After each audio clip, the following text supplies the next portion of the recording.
Muy buenas tardes para todos. Hoy desarrollaremos la bolilla número 10 que trata sobre tratados y convenios universales sobre el derecho del autor. Es una bolilla en que realmente poco o nada se tiene para explicar, ¿verdad? Porque exclusivamente habla de, como les dije, de tratados internacionales, acuerdos con países signatarios, habla de fecha, de lugares de celebración. Es una bolilla que yo normalmente en los exámenes finales, cuando le salen a los alumnos, eh, enseguida trato de pasarle a otras bolillas que yo considero más importantes, ¿verdad? Donde realmente hablamos exclusivamente del derecho del autor o en su caso de marcas, de nombres comerciales, los ilícitos que se cometen contra el derecho del autor. Acá nos centraremos a ir citando nada más en esta bolilla las distintas convenciones, los distintos tratados, citando y dando lectura a la fecha de su realización y los lugares de los mismos. Eh, Primeramente tenemos el convenio de Berna, celebrado en el año 1886. Cabe destacar también a modo de información de que en estos, debido al crecimiento del derecho del autor eh, y a la necesidad ya de internacionalizar la protección de los mismos, es que varios países o países del mundo tuvieron la necesidad de realizar estos convenios, estos tratados, estos acuerdos internacionales, porque el autor y su obra iba trascendiendo fronteras. Trascendía las fronteras, no solamente se quedaba y necesitaba la protección de las obras del derecho del autor en el país de origen del autor, sino que por el auge de los mismos, como les dije, ya pasaba fronteras, obras intelectuales, científicas, ya tenía una difusión a nivel internacional. ¿Qué pasa? Entonces, aquellas legislaciones nacionales del lugar de origen del autor ya eran insuficientes. Necesitaba ya el autor que de estos justamente de estos convenios y tratados que los proteja también en otros países. Así aparece primeramente, como les dije, el convenio multilateral de Berna de 1886. Sus antecedentes están, dicen, en el Congreso de Viena de 1815, aunque tuvo mayor fama en el campo diplomático. Este instrumento multilateral, lo más importante que se acordó fue la necesidad de los tratados internacionales para que sirvan de complemento a las legislaciones nacionales de los estados signatarios. Justamente eso es lo que les había manifestado, ¿verdad? Que el autor ya necesitaba una protección a nivel internacional eh, por el desarrollo de la obra. Ya solamente, no solamente el mismo quedaba a nivel nacional, sino que ya necesitaba una protección internacional. Es a raíz de esto, estos convenios, estos tratados internacionales. Y en todos estos tratados y convenios, eh, se decía prácticamente lo mismo. Se hablaba de la protección de los autores. Posteriormente vamos a ver que otros convenios hablaban exclusivamente de los derechos conexos, de los artistas, intérpretes, ejecutantes, pero siempre dirigido a proteger la obra a nivel internacional. Sucintamente, este convenio establece tres principios que son el trato nacional, el de la protección automática y el de la independencia de la protección. Contiene también, dice, disposiciones que constituyen un conjunto de normas mínimas de protección relativa a todas las cuestiones fundamentales. que tratan leyes nacionales sobre el derecho del autor, obligando a cada Estado miembro a que su derecho interno le permita estar en consonancia con estas disposiciones.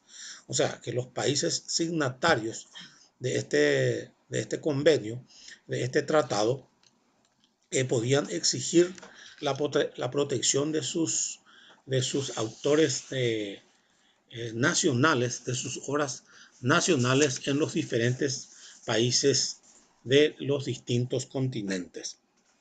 Los principios de mayor importancia que consagra el Convenio de Berna, dice, pueden sintetizarse en los siguientes puntos. Las obras literarias artísticas protegidas abarcan todas las creaciones del género literario, artístico y científico, cualquiera sea la naturaleza de su expresión.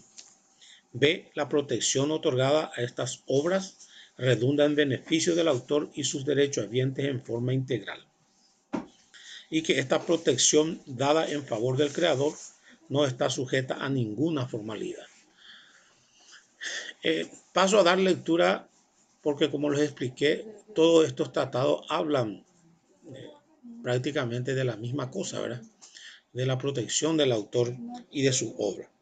Posteriormente, lo importante de este convenio dice de que en la Convención de Berna se protege la obra del autor durante toda su vida, más el plazo de 50 años después de su muerte. Eso establecía ya en el año 1886 este convenio.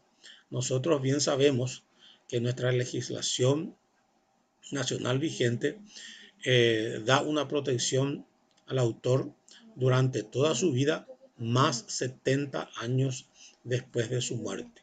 Posteriormente esto pasa a sus derechos, posteriormente pasa al dominio público pagante, mejor dicho.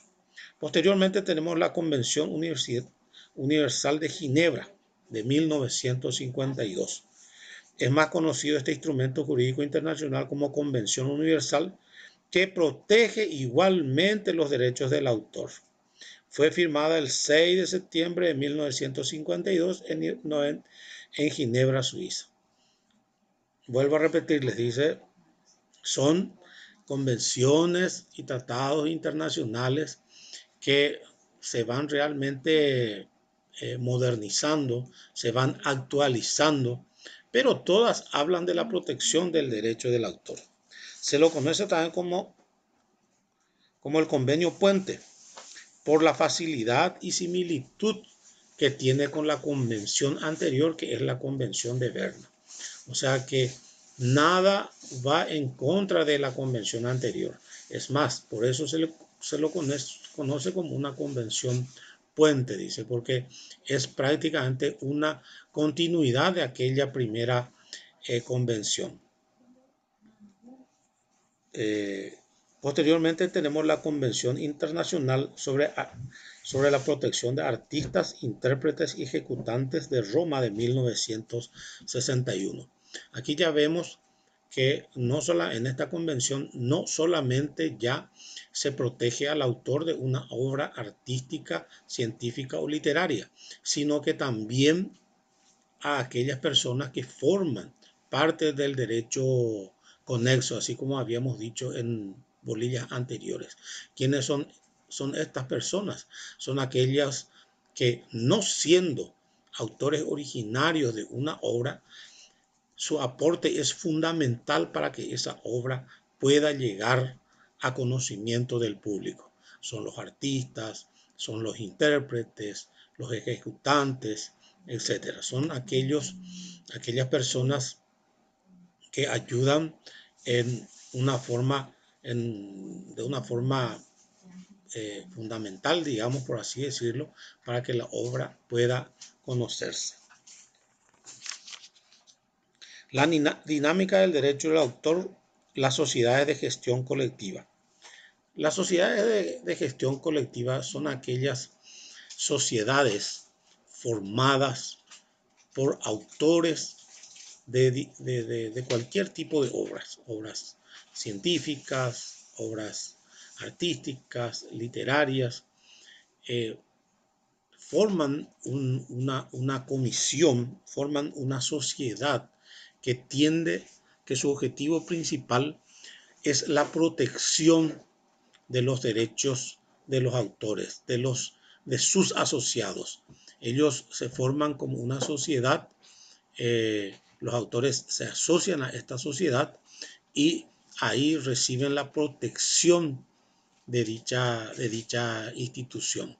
Esto es para cualquier atropello que los autores puedan sufrir en el ejercicio de sus funciones como tales, o cualquier atropello que pueda sufrir su obra con cualquier hecho punible que vimos en la bolilla anterior, ¿verdad? Para evitar el plagio, para evitar la reprografía, para evitar el contrabando, ¿verdad? Y la piratería. A lo mejor no podrán evitar, ¿verdad? Pero en caso de que sean cometidas, estas sociedades actúan como tal, actúan en su conjunto para proteger a sus asociados, que son los autores de obras científicas, artísticas o literarias. Surge de este modo, dice, la importancia y trascendencia evidente que revisten las sociedades de autores, ya sea en el plano nacional e internacional, por cuanto la gestión colectiva del derecho del autor se canaliza y dinamiza a través de sus actividades. Estas sociedades, es importante destacar acá lo que dijo esta parte, el programa, el material, perdón, de que no solamente están en cada país, estas sociedades son sociedades de nivel internacional para la protección de los derechos del autor, no solamente en el país originario de la obra, sino que en todos los países de los cuales estos asociados forman parte, en donde puedan cometerse un hecho punible contra los derechos del autor. Creación del CISAC. ¿Qué viene a ser el CISAC? El CISAC es la Conferencia Internacional de Autores y Compositores. Fue fundada en París en el mes de junio de 1926. Entre las condiciones de admisión para las sociedades de autores que pretenden afiliarse a la misma, el CISAC también son sociedades autorales. ¿Y cuáles son las condiciones para el ingreso en estas sociedades? Los requisitos son que posea un estatuto social. Por supuesto, toda sociedad, bien sabemos, es de que tiene que ser reconocida por las autoridades pertinentes, para lo cual necesita un estatuto social que cuente con un dispositivo eficaz de recaudación y de reparto de ingresos a título del derecho del autor. O sea, que genere recursos para que también estas sociedades puedan defender a sus asociados, porque sin tener recursos difícilmente se pueda mover las piezas, digamos, para especialmente estas que tienen trascendencia internacional, estas sociedades internacionales. Vamos a suponer el autor de una obra nacional sufre una violación de su derecho en otro país, necesita precisamente que estas sociedades tengan la posibilidad de recaudar fondos, ya sea entre sus asociados, o buscar la forma para que puedan moverse para cumplir sus fines, ¿verdad? Esta organización es un organismo bien definido, con atribuciones y facultades debidamente previstas en su reglamento y estatuto, que permita un control, fiscalización de las sociedades adheridas a mantenerse de acuerdo a las áreas distintas que igualmente presta la sociedad de miembros. Es lo que ya dijimos, ¿verdad? Tienen que estar bien constituidas, tienen que tener un estatuto, tienen que tener una comisión que esté velando por la seguridad y por la garantía de los asociados. Tiene que ser una institución legalmente constituida y fuerte, con medios de subsistencia, con medios de recaudación para llegar realmente a cumplir con sus fines, ¿verdad?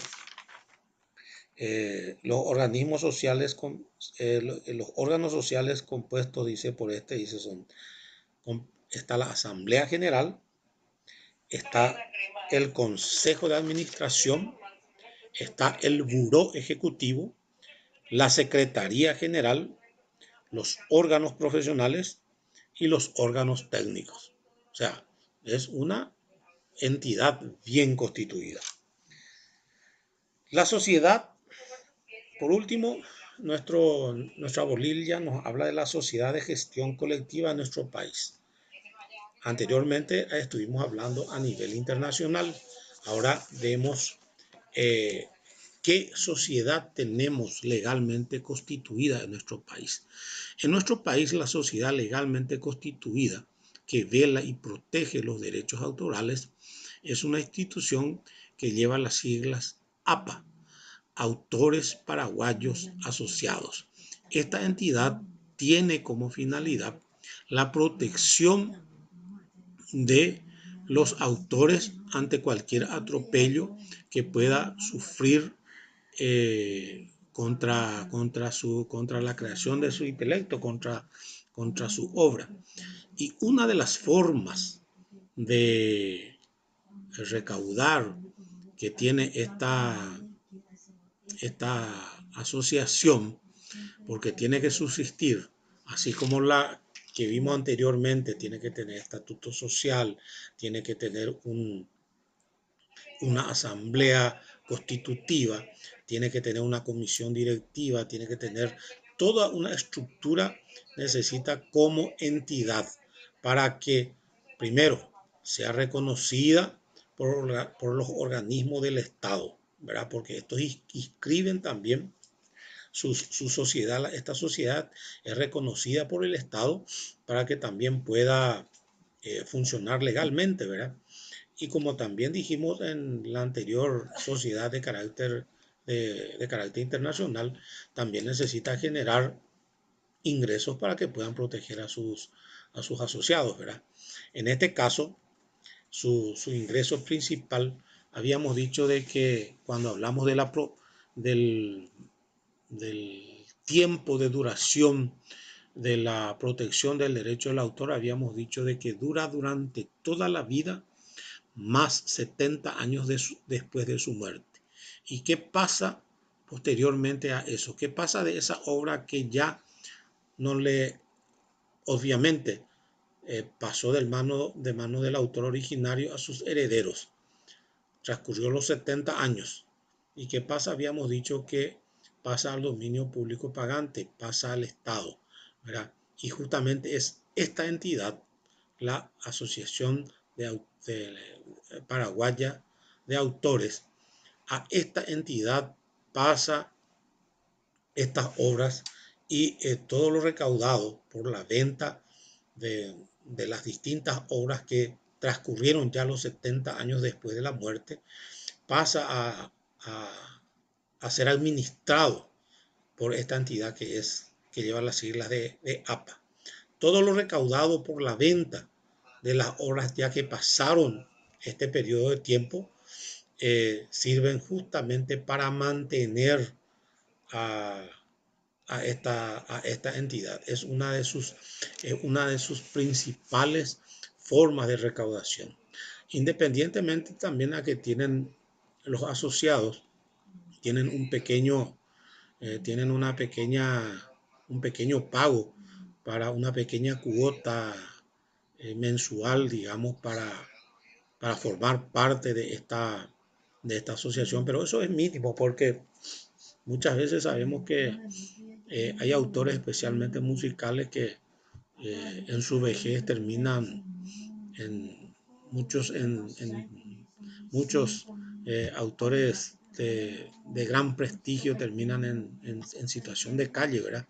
Y estos necesitan ser protegidos por alguna institución. Para eso está esta entidad social que es APA, para proteger a estos autores que se encuentran en esta situación muchas veces de vulnerabilidad.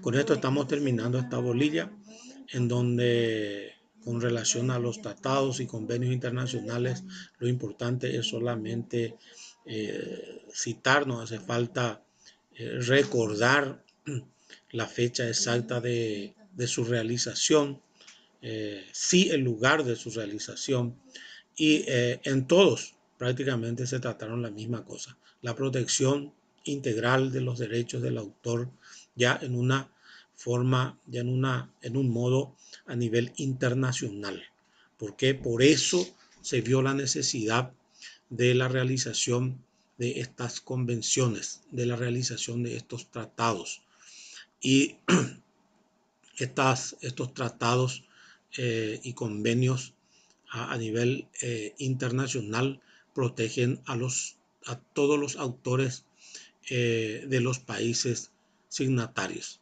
y las sociedades autorales que ya vimos también que se encargan exclusivamente de la protección de sus asociados. Con eso terminamos esta bolilla. Muchas gracias. Buenas noches.